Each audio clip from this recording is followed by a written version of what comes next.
अस्सलाम वालेकुम एवरीवन। आज हमारा सिविल प्रोसीजर कोड का 7th लेसन है जिसमें हमने रेस जुडिकाटा सेक्शन 11 की एक्सप्लेनेशंस पढ़नी है। तो अगर आप मेरे चैनल पे नए हैं तो मेरे चैनल को ज़रूर सब्सक्राइब कीजिएगा और मेरी वीडियो को लाइक कर दीजिएगा और अपने दोस्तों से शेयर करें। और अगर आपने मुझे इंस्टाग्राम पे फॉलो नहीं किया तो लिंक डिस्क्रिप्शन बॉक्स में है, मुझे वहाँ पे भी फॉलो कर लें। तो अपना टॉपिक स्टार्ट करते हैं। सेक्शन 10 और सेक्शन 11 को मैं इन डिटेल अपनी एक वीडियो में पढ़ा चुकी हूँ, उसका लिंक भी मैं डिस्क्रिप्शन बॉक्स में लगा दूंगी, आप वो भी फॉलो कर लीजिएगा, उसको भी देख लीजिएगा। नेक्स्ट हम सेक्शन 11 रेस जुडिकाटा की एक्सप्लेनेशन पढ़ लेते हैं।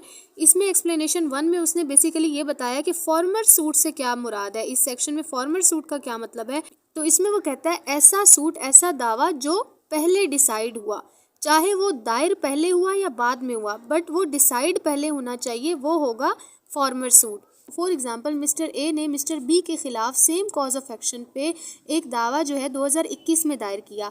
अब बाद में उन्होंने 2022 के अंदर वही सूट जो है दोबारा से दायर कर दिया किसी दूसरी अदालत में मिस्टर बी के खिलाफ, लेकिन जो 2022 में दावा दायर हुआ उसका फैसला पहले आ गया और जो दावा 2021 में जो पहले दायर हुआ उसका फैसला अभी तक नहीं आया।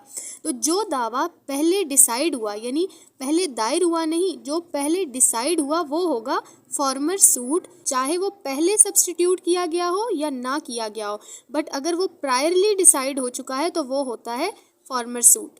नेक्स्ट हमारे पास एक्सप्लेनेशन 2 है जो कि डील करती है कॉम्पिटेंसी ऑफ कोर्ट में। इसमें वो कहता है कि जिस कोर्ट से हमने पहले फैसला लिया है वो कोर्ट कॉम्पिटेंट भी होनी चाहिए। तो इसमें आपने कीवर्ड याद रखना है कि competency of court shall be determined. Competency of court को हम कंसीडर करेंगे, ये नहीं होगा कि जिस अदालत से हमने पहले फैसला लिया है, जो डिसीजन लिया है, जो डिक्री ली है, वो कोर्ट उस डिक्री को पास करने की कॉम्पिटेंट ही ना हो, तो वो कॉम्पिटेंसी मैटर की जाएगी कि जिससे हमने फैसला लिया है वो कॉम्पिटेंट भी होनी चाहिए। नेक्स्ट हमारे पास एक्सप्लेनेशन 3 है। इसमें वो कहता है कि फॉर्मर सूट के अंदर एक पार्टी ने दूसरी पार्टी पे जो इल्ज़ाम लगाए हैं या जो क्लेम्स उन्होंने किए हैं, एक पार्टी ने, दूसरी पार्टी अपनी रिटन प्लेंट के अंदर उस एलिगेशंस को या तो डिनाई करे या एडमिट करे। डिनाई होता है इनकार करना और एडमिट होता है मानना। यानी अगर मिस्टर ए ने ये बोला है कि मिस्टर बी ने मेरे 5 लाख रुपए देने हैं और वो दे नहीं रहा, तो मिस्टर बी या तो इससे इनकार करे या इसको एडमिट करे कि हाँ मैंने पैसे देने हैं। तो इसकी भी आपने वर्डिंग याद रखनी है कि फॉर्मर सूट के अंदर जो मैटर रेज किए गए हैं, जो एक पार्टी ने अलेज किए हैं, दूसरी पार्टी ने या उनको डिनाई करना है या उनको एडमिट करना है एक्सप्रेसली और इम्प्लाइडली। नेक्स्ट हमारे पास है एक्सप्लेनेशन 4 जो कि कंस्ट्रक्टिव रेस जुडिकाटा से डील करता है। इसमें वो कहता है कि जो इश्यूज जो हैं वो एक पार्टी को अपनी प्लेंट के अंदर या रिटन स्टेटमेंट के अंदर रेज करने चाहिए थे और उन्होंने नहीं किए, तो उनको यही समझा जाता है कि ये इससे पार्टी को कोई एतराज़ नहीं है और ये इश्यूज़ या ये जो मैटर्स हैं ये डिसाइड हो चुके हैं पार्टीज़ के दरमियान। तो जो रिलीफ एक सूट में मांगने चाहिए और पार्टी नहीं मांगती तो कोर्ट यही कंसीडर करती है कि ये इससे कोई एतराज़ नहीं और इसको ये चीज़ नहीं चाहिए, ये रिलीफ नहीं चाहिए, तो उस पर भी रेस जुडिकाटा लग जाता है कि फिर बाद में हम उस रिलीफ के लिए नया सूट फाइल नहीं कर सकते। तो इसमें वो कहता है द मैटर विच माइट और ought to have been made ground of defence और अटैक। इसमें वो कहता है कि वो मैटर्स जिनको डिफेंस और अटैक के तौर पे यूज़ किया जा सकता था। यहाँ पे डिफेंस का मतलब ये कि अगर प्लेंटिफ अपनी प्लेंट के अंदर डिफेंडेंट के ऊपर कुछ एलिगेशंस लगा देता है या कोई उसके खिलाफ कोई एक्शन लेता है और प्लेंटिफ उन एलिगेशंस को डिनाई नहीं करता, रिजेक्ट नहीं करता, ये नहीं कहता कि भाई ऐसी बात नहीं है और वहाँ पे अपना डिफेंस नहीं करता, अपने आप को बचाता नहीं है, तो फिर बाद में वो एक नए सूट को फाइल करके डिफेंस नहीं ले सकता। और अटैक का मतलब ये कि जहाँ पे एक प्लेंटिफ जो है वो डिफेंडेंट के ऊपर कुछ एलिगेशंस लगा के अटैक कर सकता था और वो उस प्लेंट में नहीं करता, तो बाद में उसके लिए वो नया दावा दायर नहीं कर सकता। तो इसमें भी आपको कीवर्ड्स याद रखने हैं जो इश्यूज रेज करने चाहिए थे। ओ का मतलब होता है चाहिए, तो जो इश्यूज रेज किए जा सकते थे, जो करने चाहिए थे, अगर उनको डिफेंस और अटैक के तौर पे नहीं रेज किया जाता तो फिर यही समझा जाता है कि ये मैटर्स डायरेक्टली और सब्सटेंशियली जो है वो डिसाइडेड हो चुके हैं। नेक्स्ट हमारे पास एक्सप्लेनेशन 5 है जिसमें वो कहता है कि अगर प्लेंटिफ किसी प्लेंट में कुछ रिलीफ मांगता है अदालत से, तो फिर अदालत अगर किसी एक पॉइंट पे उसको रिलीफ नहीं देती और उसको डिक्री में ऐड नहीं करती, तो फिर यही समझा जाता है कि कोर्ट ने उस रिलीफ को रिफ्यूज़ कर दिया है, उस क्लेम को रिफ्यूज़ कर दिया है। For example mister A mister B के ऊपर 3-4 एलिगेशंस लगा के केस फाइल करती है और कोर्ट को कहती है कि मुझे इससे ये भी रिलीफ लेके दिया जाए, ये भी रिलीफ लेके दिया जाए, ये भी रिलीफ लेके दिया जाए।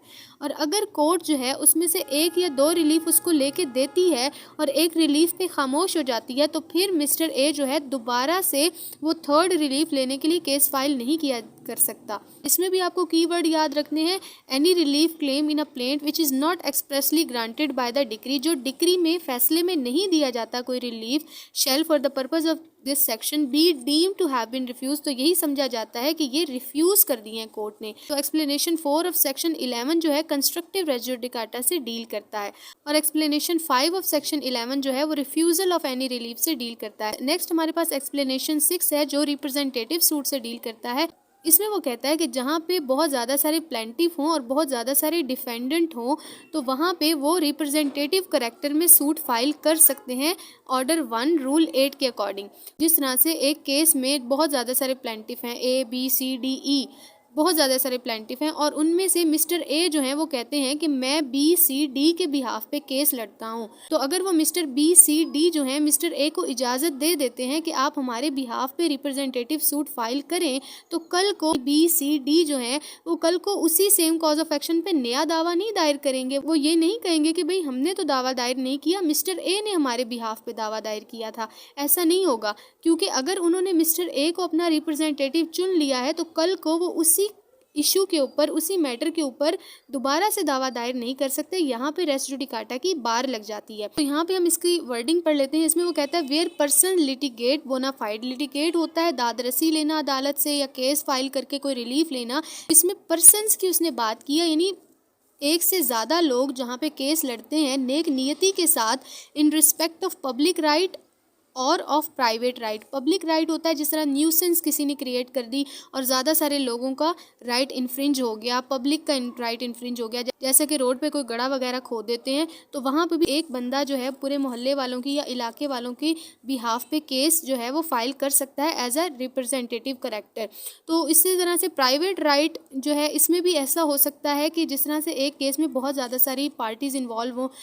फॉर एग्जाम्पल जॉइंट प्रॉपर्टी का केस है, 6-7 बहन भाई हैं, उन्होंने किसी एक पर्सन के ऊपर केस फाइल करना है कि इसने हमारी प्रॉपर्टी पे, हमारी जॉइंट प्रॉपर्टी पे कब्जा किया है। तो उसमें से भी कोई एक जो बहन या भाई जो है वो रिप्रेजेंटेटिव करैक्टर में अपने बाकी बहन भाइयों के बिहाफ पे केस फाइल कर सकता है। तो इसमें उसने यही कहा है कि अगर कोई लोग, कोई पर्सन्स जो हैं वो किसी दूसरे के बिहाफ पे फॉर देमसेल्व्स और अदर्स, अपने लिए और किसी दूसरे के बिहाफ पे एक कॉमनली एक सूट फाइल करते हैं, चाहे वो पब्लिक राइट से रिलेटेड हो या प्राइवेट राइट से रिलेटेड हो, तो उन सब पर्सन के ऊपर रेस जुडिकाटा लग जाता है। ऑल पर्सन इंटरेस्टेड का मतलब ये कि वो लोग जिनके बिहाफ पे वो केस लड़ा जा रहा है उन सब को भी लिटिजेंट समझा जाएगा कि भाई ये दावे में डायरेक्टली इन्वॉल्व है। फिर ये नहीं है कि वो एक बंदे को अपना रिप्रेजेंट चुन के फिर उसी केस को, उसी मैटर को अलग से एक अदालत में ले जाएं, तो उनकी हद तक रेस जुडिकाटा लग जाएगा।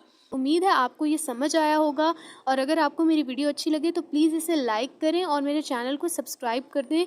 दोबारा मिलते हैं नेक्स्ट लेसन में, तब तक के लिए अल्लाह हाफिज़।